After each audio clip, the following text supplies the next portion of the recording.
जीने के लिए राहें अनेक हैं, यह सब जानते हैं, लेकिन कितने लोग सही राह को चुन पाएंगे?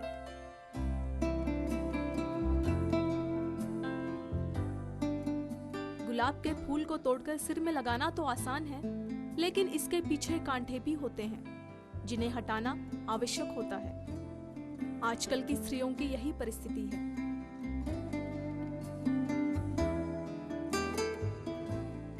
स्त्रियों को दूसरी श्रेणी में गिना जाता है। इस तरह के समाज में स्त्री का जीना, उसका स्वावलंबी बन पाना मुश्किल कार्य हो जाता है। पुरुष और स्त्री में अंतर देखा जा रहा है, इसीलिए महिलाएं अपने आप को कमजोर महसूस कर रही हैं। ऊंची आवाज नहीं करना, ज्यादा बोलना नहीं, ज्यादा हंसना नहीं आदि पाबंदियों में बांधकर स्त्री को रखा जा रहा है। इस तरह के नियम स्त्रियों पर लागू किए जाते हैं। हम पढ़ेंगे, हम काम करेंगे, इस तरह बोलने का अधिकार स्त्री को नहीं दिया जाता।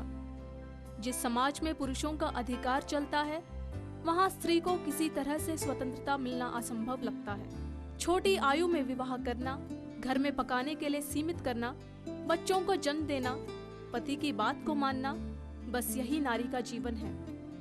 एक शब्द में कहा जाए तो स्त्री के जन्म से ही उसकी मुश्किलें आरंभ हो जाती हैं और मरने तक उसका पीछा नहीं छोड़ती। गर्भ में लड़की पल रही हो तो उसकी हत्या कर देने की सोचते हैं। गर्भपात कराने से माता की जान भी जा सकती है। इस बात का पता होने पर भी गर्भपात कराया जाता है। यह नियम बना दिया जाता है कि छोटे भाई का पालन पोषण दीदी करेगी। जब माता पिता काम करने के लिए जाते हैं, तब लड़की को चाहिए कि वह अपने छोटे भाई को पलकों पर बिठा कर रखे। उसे घर का पूरा काम करना होगा और भाई को स्कूल में पढ़ाया जाता है। यह स्त्रियों के साथ अन्याय हो रहा है। बस यहीं से मुश्किलें शुरू होकर वह निर्बल होने लगती है। शिक्षा जीवन को नई रोशनी देती है। आसपास की दुनिया में क्या हो रहा है, यह जानने के लिए शिक्षा की आवश्यकता होती है। जीवन को सही मार्ग पर ले जाने के लिए शिक्षा आवश्यक है।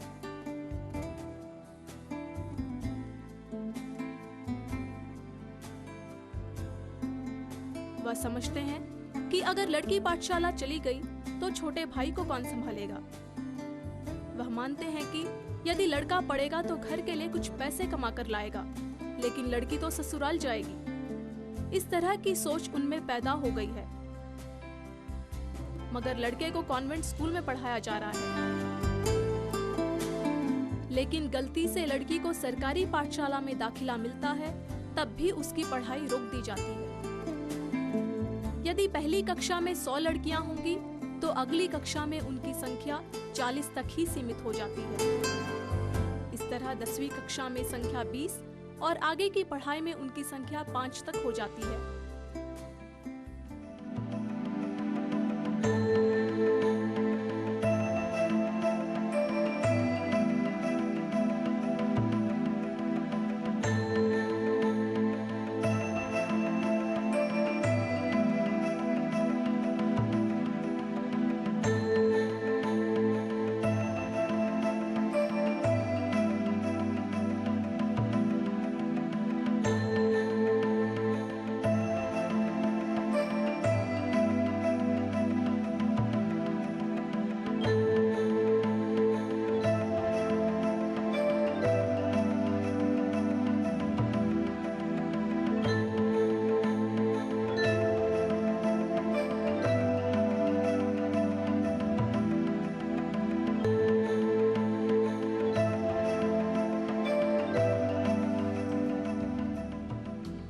पढ़ाई के लिए बाहर भेजना पड़ता है और पैसे भी खर्च करने पड़ते हैं। लेकिन खाने पीने की ओर देखेंगे तो परिस्थितियां अलग होती हैं। सामान्य रूप से लड़कियों को सेहतमंद खाना भी प्राप्त नहीं होता। पहले पति, फिर पुत्र, तब कहीं जाकर माँ और बेटी को भोजन मिलता है। लड़कियों को आवश्यक शक्तिदायक खाना नहीं मिल पाता।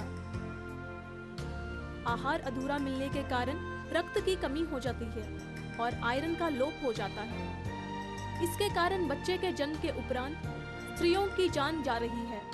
इसका कारण एक ओर गरीबी है तो दूसरी ओर यह भावना है कि पुरुष स्त्री को समान दर्जा नहीं दे रहा है। जब अच्छा खाना नहीं मिलता है तब अनेक रोगों का शिकार बनना पड़ता है। बच्चों को जन्म देने के लिए काफी शक्ति की आवश्यकता होती है। शिशु के जन्म के बाद घर का काम, मजदूरी, बच्चे का पालन पोषण स्त्रियों को रोगी बना रहे हैं। टीबी, कैंसर, एड्स जैसे भयानक रोगों का शिकार बन रही है। जहां पुरुष स्त्री को छोटे मोटे रोगों के लिए सरकारी चिकित्सालय जाने का सुझाव देते हैं, वहीं बड़े बीमारी आने पर उन्हें नजरअंदाज किया जाता है। बाल्यावस्था से लेकर युवावस्था तक सहज रूप से लड़कियां अपने होने वाले पति के बारे में सोचती हैं और जीवन के बारे में सपने बुनते रहती हैं, लेकिन उनकी यह इच्छा भी पूरी नहीं हो पा रही है। लड़कियों का विवाह छोटी आयु में ही कर दिया जाता है, क्योंकि माँ बाप मानते हैं कि यदि उनका विवाह जल्दी होगा तो उन्हें पुण्य मिलेगा। कुछ लोग यह भी सोचते हैं कि देरी हो जाने पर दहेज की मांग बढ़ जाएगी। लड़की का विवाह होते ही कहानी फिर से आरंभ हो जाती है। गरीबी, अविद्या आदि के शिकार से लड़की का जीवन नाश किया जा रहा है। समाज में पुरुषों का अधिक अधिकार होता है। लड़कियों को पढ़ाई करने के लिए, अच्छा खाना खाने के लिए या कोई भी निर्णय लेने के लिए घर के बड़ों से अनुमति लेनी पड़ती है। घर में सबसे ज्यादा श्रम स्त्री करती है, लेकिन उसे उसके लिए कुछ भी नहीं मिलता। इससे उसे कद्र नहीं मिल पा रही है। जितना काम किया जाएगा उतना ही उसका फल उसे मिलेगा। पुरुषों का स्त्रियों को छोटा समझना, इसका मुख्य कारण है कि पुरुष घर के काम को अपना कर्तव्य नहीं समझते हैं। इसे वह पूरी तरह से स्त्रियों का कामकाज समझते हैं। पुरुषों का स्त्रियों को छोटा समझना, इसका मुख्य कारण है कि पुरुष घर के काम को अपना कर्तव्य नहीं समझते हैं। इसे वह पूरी तरह से स्त्रियों का कामकाज समझते हैं। पुरुष स्त्री को छोटा समझने का एक कारण यह है कि वह पैसा कमाता है। इसीलिए स्त्रियों को हर वक्त पुरुषों पर आधारित होना पड़ता है। हर काम के लिए पैसा पुरुष से ही पूछना पड़ता है। खर्च के लिए एक पैसा भी हाथ में नहीं होता है। इस तरह वह कमाती नहीं, घर बैठी रहती है, क्योंकि वह स्त्री है और ना ही वह पढ़ी लिखी है। घर से बाहर का माहौल भी उसे मालूम नहीं है।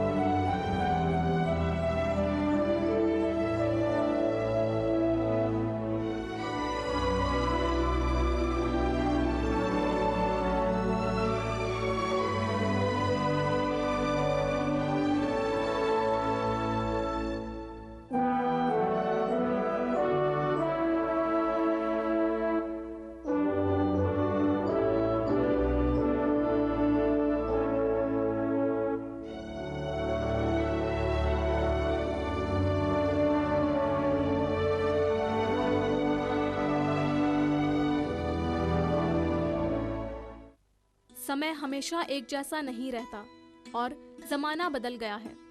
बदलते समय के साथ स्त्री की सोच में भी परिवर्तन हो रहा है। वह जीवन में कुछ पाना चाहती है। उसमें अपने पैरों पर खड़े होकर जीने की चेष्टा जागी है। त्रसित हो रही साथी महिलाओं को मदद देने की भावना नारियों में जागृत हुई, इसलिए वे आंदोलन छेड़ रही हैं। परिवार में निर्णय लेने की स्थिति में आ पहुंची हैं। यह निरूपित कर दिखाया कि नारी भी अकेले काम कर सकती है। चार दीवारों से बाहर आकर खुले आसमान में आ पहुंची है। समाज में परिवर्तन लाने के लिए कमर कस रही है। सभी महिलाएं एकजुट बनकर सरकार पर दबाव लाने में सफल हुई हैं। इससे सरकार महिला विकास के लिए कदम उठाने में आतुर हुई है। सरकार महिलाओं को कृषि हेतु जमीन देने लगी है। उन्हीं के नाम घर मकान प्रदान करना आरंभ किया गया है। राशन कार्ड भी महिलाओं के नाम पर बनने लगे हैं। लड़की पैदा होते ही उसके नाम बैंक में खाते खोल दिया जाना भी आरंभ हुआ है। नारी आत्मनिर्भर होने के लिए सरकार इस तरह के कई योजनाओं में परिकल्पना करने लगी है। लाखों रुपयों की लागत से महिलाओं को प्रशिक्षण देना आरंभ किया गया है। प्रणालियों से क्या होगा? हर प्रणाली में कुछ न कुछ कमी होती ही है। अक्सर योजना के फल सही लक्ष्य तक नहीं पहुंचते। इन कमियों को सुधारते हुए महिलाओं के लिए एक नवीन प्रणाली बनाने के लिए सरकारें कार्यरत हुई। एक एक ना होकर नारी सामूहिक तौर पर आगे बढ़ेगी तो विजय पाना मुश्किल नहीं। संपूर्णतया सरकार पर निर्भर होने से बेहतर बचत के माध्यम से आत्मनिर्भर होने में ही सफलता की कुंजी है। सरकार की यही भावना के बल पर स्वयं सहायक समूहों का उद्भव हुआ।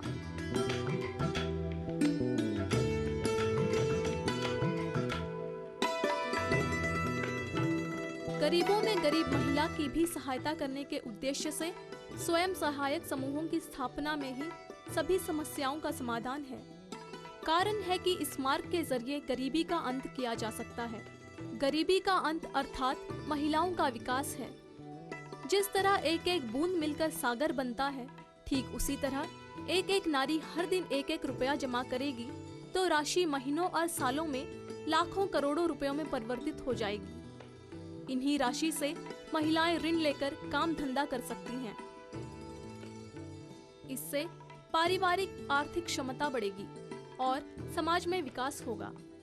समाज में विकास हुआ, इसका मतलब है गरीबी का अंत हुआ। स्वयं सहायक समूहों की स्थापना के पीछे यही भावना छुपी हुई है।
कई देशों के कई राज्यों में महिलाएं इसी तरह स्वयं सहायक समूहों की स्थापना कर बचत कर रही हैं। इसी राशि से महिलाओं को ऋण दिया जाता है। इससे नारी आत्मनिर्भर हो सकती है। एक समूह, दो समूह, इस तरह आरंभ हुआ यह आंदोलन आज लाखों समूहों में देश भर में व्याप्त हुआ है। इन समूहों में लाखों की संख्या में महिलाएं सदस्य बन चुकी हैं। ग्राम पंचायत को केंद्र बनाकर कार्यरत इन समूहों को ग्रामीण इलाकों के ग्राम सभा, जल उपभोक्ता संघ, वन संरक्षण कमेटी, वाटरशेड कमेटी जैसे सभी इकाइयां प्रोत्साहन दे रही हैं। इन लोगों की सहायता के कारण ही आज राज्य में 4,53,000 समूह बने हैं। यह समूह ग्रामीण क्षेत्रों में ही नहीं बल्कि शहरी क्षेत्रों में भी स्थापित किए जा रहे हैं, जिनका लगभग 40 लाख परिवार लाभ उठा रहे हैं। मंचाल मंडल के नोमुल गांव में हमने नल्ला पोचम स्व सहायता समूह की स्थापना की। 1998 तक इस गांव में इस प्रकार के 3 समूह थे। उनसे प्रेरित होकर हमने भी इस समूह की स्थापना करने का निर्णय लिया। हमारे घर के 3 सदस्यों ने एक विचार से स्व सहायता समूह की स्थापना करने के बारे में विचार किया। इसके बाद हमने हमारी पड़ोसी महिलाओं के साथ इस समूह की स्थापना की। जिस प्रकार अन्य समूह अपने क्षेत्रों में कार्य कर रहे थे, उसी प्रकार हमारा समूह भी अपने क्षेत्र के लिए विकास कार्य करने लगा। इस समूह की स्थापना में मंडल अफसर ने काफी सहायता की। उन्होंने समूह के नाम बैंक खाता खोलने में भी मदद की। अफसर की सलाह पर हम सभी 13 महिलाओं ने इस समूह की सदस्यता स्वीकार की। आमतौर पर हर समूह में 10 से लेकर 15 तक सदस्य होते हैं। एक परिवार के सदस्य एक ही समूह में रहते हैं या फिर अलग अलग समूहों में। समूह के सभी सदस्य हर दिन 1-1 रुपया या 2 रुपये से बढ़कर भी बचत कर सकते हैं। इससे अधिक बचत करने वाले समूह भी मौजूद हैं। बचत मात्रा के विषय में समूह ही निर्णय लेती है। हर समूह के लिए एक नाम होना अनिवार्य है। समूह को चलाने के लिए 2-2 लीडरों की भी आवश्यकता होती है। समूह की पहली बैठक में ही इन प्रथम लीडर व द्वितीय लीडर का चयन किया जाता है। यहाँ पर कुछ महिलाएं इस संघ के पदाधिकारियों का चयन कर रहे हैं। आपस में ये लोग एक दूसरे का नाम ले रहे हैं और कहते हैं कि जिसके नेतृत्व में हम विकास कर सकते हैं उसी का चयन करना होगा। अब इन लोगों ने पार्वती नाम की महिला को चुन लिया है क्योंकि वह बाहर का काम अच्छी तरह से संभाल सकती है। इस बात से सब लोग राजी है। पार्वती ने भी वादा किया कि अपना फर्ज बड़ी ईमानदारी से निभाएगी। समूह को एक नाम दिया जाता है। इतना ही नहीं, हर माह कहाँ बैठक होगी इसका भी निर्णय किया जाता है। समूह के सभी सदस्य निर्धारित तिथि को ठीक समय पर बैठक में उपस्थित होना अनिवार्य बनता है। समूह में चर्चित सभी विषयों का उल्लेख पुस्तक में लिखा जाता है। हर समूह के लिए मिनट्स बुक, बैंक पासबुक तथा व्यक्तिगत पासबुक होते हैं। बैठक में चर्चित हर विषय का विवरण लिखा जाता है। किस बैठक में किस विषय पर किसने क्या कहा इसका विवरण देना नेता का कर्तव्य बनता है। बचत राशि क्या है, बैंक में कितनी शेष राशि है आदि का विवरण बैठक में सदस्यों को दिया जाता है। समूह के हर सदस्य के पास व्यक्तिगत पासबुक उपस्थित रहते हैं। इस बुक में सदस्य के नाम कितना ऋण है, कितने किश्तों में ऋण चुकाना है, किश्त समय पर न चुकाने पर क्या जुर्माना डाला गया है इत्यादि अंशों का विवरण लिखा जाता है। हमारे समूह के लिए आवश्यक सभी दस्तावेज आपके आदेशानुसार मैंने लाए हैं। यह बुक हमारे ऋण, जमा राशि और ब्याज का ब्यौरा लिखने के लिए है। यह हमारे बैंक खातों का बुक है। यह हमारे व्यक्तिगत पासबुक है।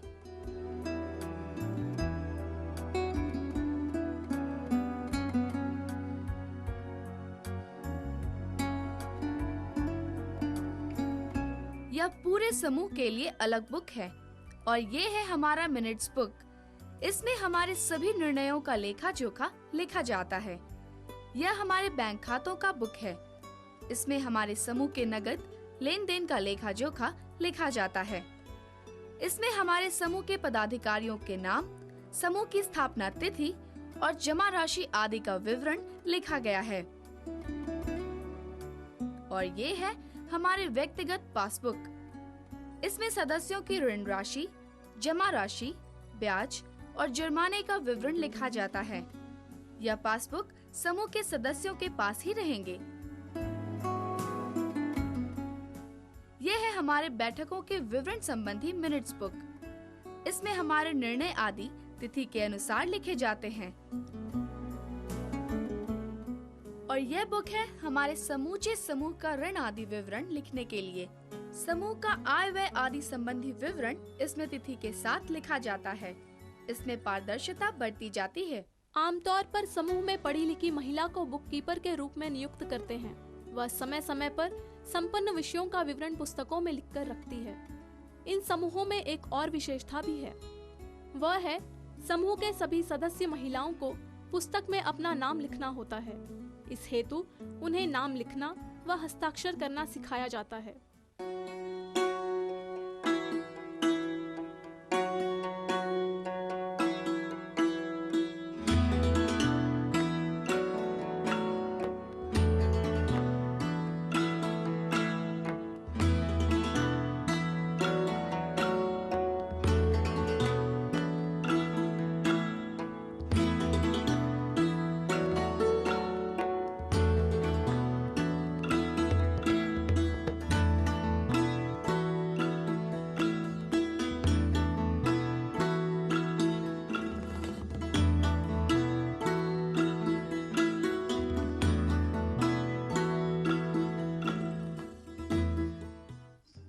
एक साल तक बचत राशि को जमा करने के बाद ही सदस्य ऋण लेने के योग्य बनते हैं।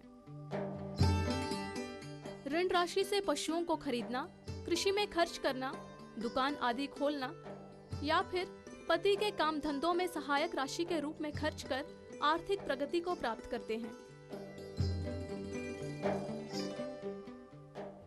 इस तरह समूह के सदस्य महिलाएं कुछ न कुछ अर्जित करती ही हैं।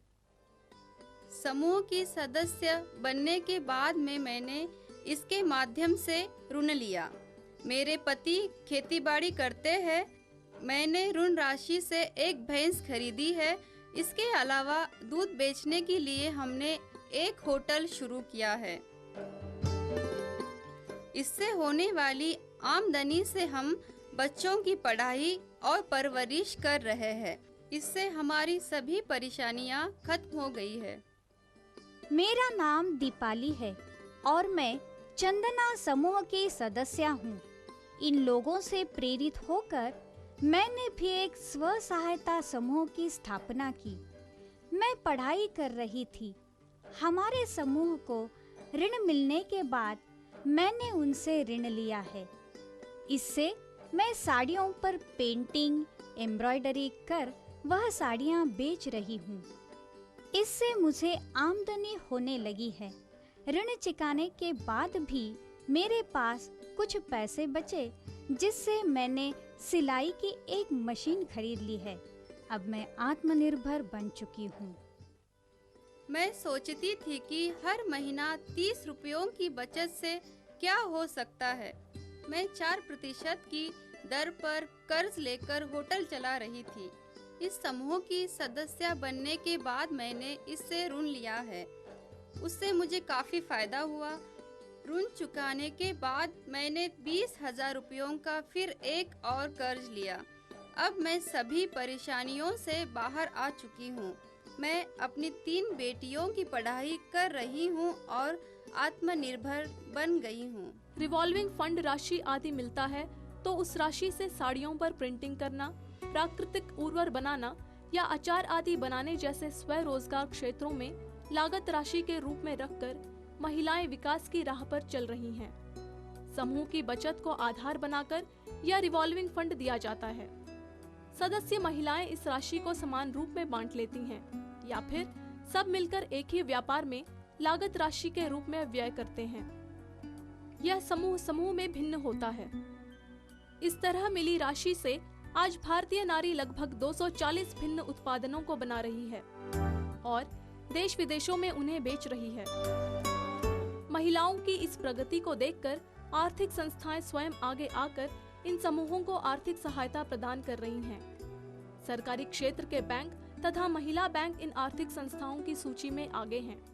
हर माह 30 रुपयों के अनुसार 12 महीनों तक जमा करने के बाद हमें रिवॉल्विंग फंड मिला। DRDA ऋण देने के लिए पहले तैयार नहीं था।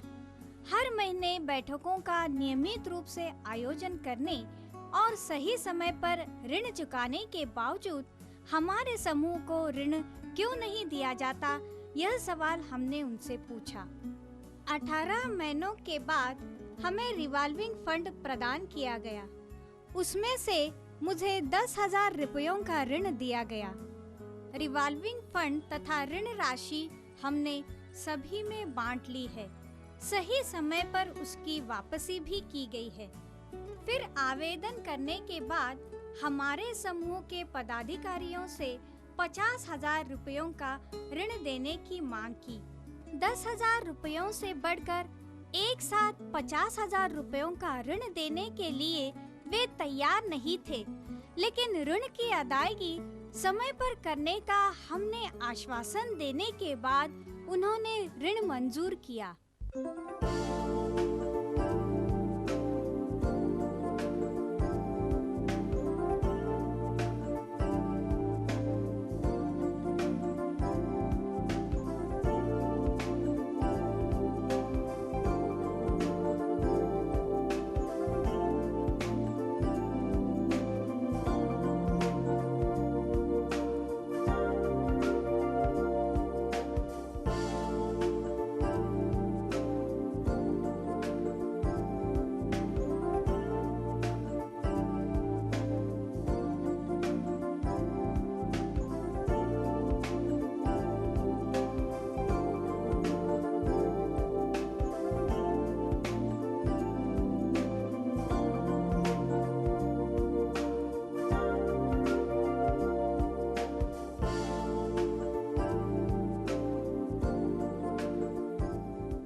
हमारे गांव में स्व सहायता समूह चल रहे थे। उनसे प्रेरित होकर हमने भी सोचा कि बचत के लिए हमें भी एक समूह की स्थापना करनी चाहिए। एक दूसरे से मिलजुल कर रहने और एक दूसरे के सुख दुख में साझेदार होने के लिए ऐसा समूह होना चाहिए। इसी कारण हम भी एक समूह की स्थापना करेंगे। बच्चों की पढ़ाई लिखाई आदि के लिए किसी के सामने पैसों की खातिर हाथ पसारने के बजाय हमारा भी ऐसा एक समूह होना चाहिए। हर दिन 1 रुपए की बचत होगी तो भी बेहतर होगा। हमें हर रोज कई तरह की परेशानियों से गुजरना पड़ता है। अगर हमने एक समूह बनाया तो अच्छा ही होगा। सभी के जैसा हम भी एक समूह बनाएंगे। हर बात के लिए पति की ओर देखना अच्छा नहीं है। घर परिवार चलाना, बच्चों की पढ़ाई लिखाई पूरी करना और अस्पतालों का खर्च उठाना काफी कठिन है। इसलिए हमें एक समूह बनाकर आत्मनिर्भर बनना चाहिए। हर समूह का एक नाम होता है।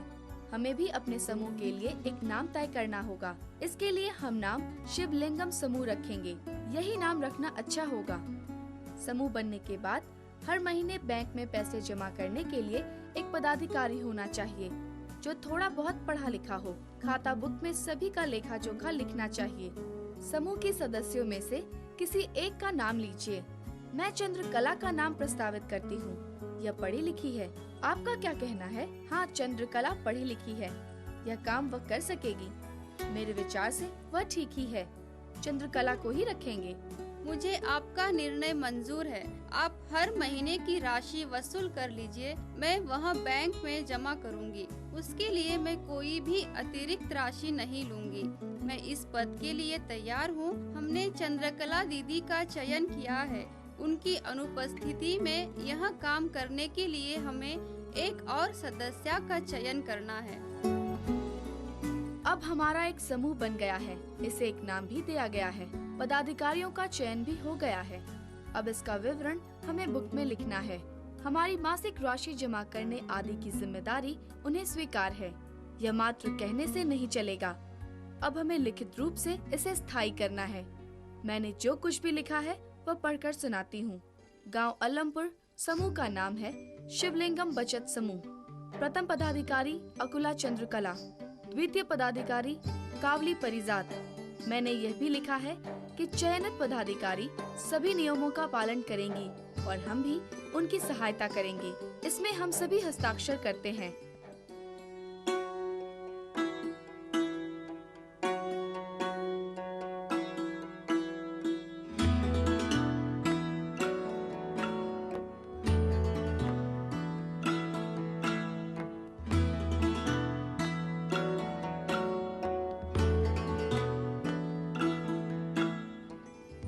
अब तक हम सभी विषयों पर विचार विमर्श कर चुके हैं। बैठक अगले महीने 10 तारीख को रात 8 बजे होगी। सभी को बिना देर किए समय पर पहुंचना है और अपनी मासिक राशि 50 रुपए जमा करनी है। चलो अब सब चलते हैं।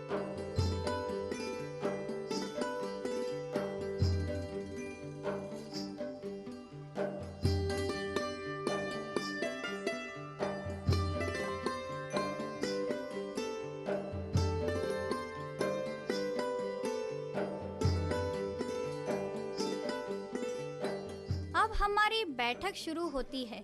सिर्फ कृष्णवेणी के अलावा सभी सदस्याएं मौजूद हैं।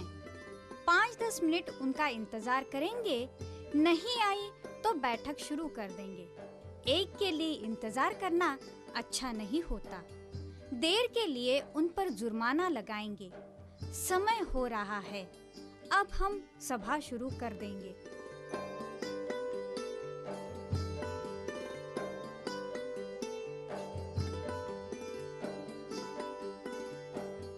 क्या कृष्णवेणी, क्यों देर हो गई? तुम्हें जुर्माना अदा करना ही होगा। घर में बच्चे रो रहे थे। कुछ भी हो, समय पर आना है। बाकी सभी का तो ख्याल करना चाहिए। बच्चे रो रहे थे, यह कारण कुछ अच्छा नहीं है। तुम्हें तो जुर्माना अदा करना ही होगा। जुर्माना अदा करना है? हाँ, करना है।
इस समूह की स्थापना होकर 1 वर्ष हो गया है, इसलिए चंद्रकला अपने सदस्यों से ऋण पूछने की बात कर रही है। इस संघ के बचत की राशि 6000 रुपए है। चंद्रकला जरूरतमंदों को आह्वान दे रही है। तब कुछ महिलाएं अपनी जरूरतें बयान करती हैं। कोई कहता है कि 1000 रुपए चाहिए क्योंकि उसे अपने बच्चों की स्कूल फीस चुकानी है। कोई महिला कहती है कि उसे 2000 रुपए चाहिए क्योंकि उसे भैंस खरीदनी है। इस तरह इलाज के लिए, सिलाई मशीन खरीदने के लिए। चंद्रकला ने इलाज और स्कूल जरूरतों को पूरा करने का फैसला किया है। समूहों की विजय गाथा आप देख चुके हैं, यहाँ भी देखिए। इस संघ में लीडर ने ऋण मांगने का प्रस्ताव रखा तो सभी अपनी अपनी आवश्यकताएं बयान करने लगी। यहाँ भी सदस्यों की जरूरत कुछ ऐसी ही है। कोई खेती बाड़ी करना चाहता है, किसी को खेत में सिंचाई करनी है, कोई कह रहा है घर में दावत होने वाली है। यहाँ पर लीडर ने जरूरतों के मुताबिक कुल 13,000 राशि को 4 लोगों में 5,000, 1,000, 3,000 और 4,000 हिस्से के तौर पर ऋण दिया है। देखें क्या हल्ला गुल्ला मच रहा है। अनुशासन से काम करने पर ही सफलता प्राप्त होती है। इस समूह की तरह काम किया जाए तो समूह अल्पविधि में ही लुप्त हो जाते हैं। अनुशासन के साथ चलने वाले समूह इन लोगों के लिए एक स्वप्न मात्र रह जाते हैं। समूह की हर सदस्य को अनुशासन के साथ व्यवहार करना चाहिए। अपनी राय क्या है इसे स्पष्ट करना चाहिए, तभी सक्रिय सदस्य बनते हैं। बैठक में भाग नहीं लेने या देर से आने पर जुर्माना अदा करना पड़ता है। ठीक इसी तरह समूह भी एक लक्ष्य के साथ काम करना आवश्यक है। बचत राशि का किस तरह सदुपयोग करना, सरकारी अनुदान किस तरह प्राप्त करना है, सामाजिक समस्याओं के प्रति किस तरह प्रतिस्पंदित होना है, इत्यादि विषयों पर स्पष्ट निर्णय लेना चाहिए। इन विषयों में सरकार इन समूहों को प्रशिक्षण दे रही है। समूह को किस तरह चलाना है, समस्या यदि उत्पन्न हुई हो तो किस तरह उससे राहत पाना है, यह सभी बातें सामूहिक हैं। समूहों की सदस्य अपने आप को यहीं तक सीमित नहीं रख रही है, बल्कि समाज में आ रहे बदलाव का भी खास ख्याल रख रही है। उन सामाजिक समस्याओं को लेकर विचार विमर्श कर रही है। स्वयं सहायक समूह का तात्पर्य मात्र बचत करना, ऋण लेना, चुकाना ही नहीं, समाज के प्रति कुछ कर्तव्य निभाना भी है। खासकर महिला स्वास्थ्य को लेकर बैठकों में विचार विमर्श किया जा रहा है। पौष्टिक आहार की कमी के कारण उत्पन्न होने वाली बीमारियों के बारे में प्रचार व प्रसार कर रहे हैं। ग्रामीण क्षेत्रों में स्वास्थ्य संबंधी समस्या उत्पन्न होने पर सलाह दे रहे हैं। HIV, एड्स जैसे जानलेवा बीमारियों को लेकर जनता को विवरण दे रहे हैं। बाल्य विवाहों का खंडन कर रहे हैं। पढ़ाई को बीच में रोक चुके बच्चों को फिर से पढ़ाई की ओर आकर्षित कर रहे हैं। हम हमारे समूह में मात्र जमा, ब्याज, ऋण का ही नहीं बल्कि समाज के प्रति सेवा के बारे में भी विचार विमर्श करते हैं। आसपास के साथ पूरे गांव की समस्याओं पर नजर डाल रहे हैं। सामाजिक और स्वास्थ्य संबंधी समस्याओं के बारे में हम कर्तव्यरत हैं। आजकल भारत में HIV, एड्स का प्रसार काफी तेजी से हो रहा है। इससे रक्षा के लिए हम प्रयास कर रहे हैं। धन कमाने के बावजूद यदि सेहत अच्छी नहीं रही तो फायदा क्या? इसलिए हम स्वास्थ्य समस्याओं के बारे में कई सभाओं का आयोजन कर रहे हैं। जहां तक हो वहां तक हम सामाजिक समस्याओं को सुलझाने का प्रयास कर रहे हैं। बाल श्रमिकों को पाठशालाओं में भेज रहे हैं।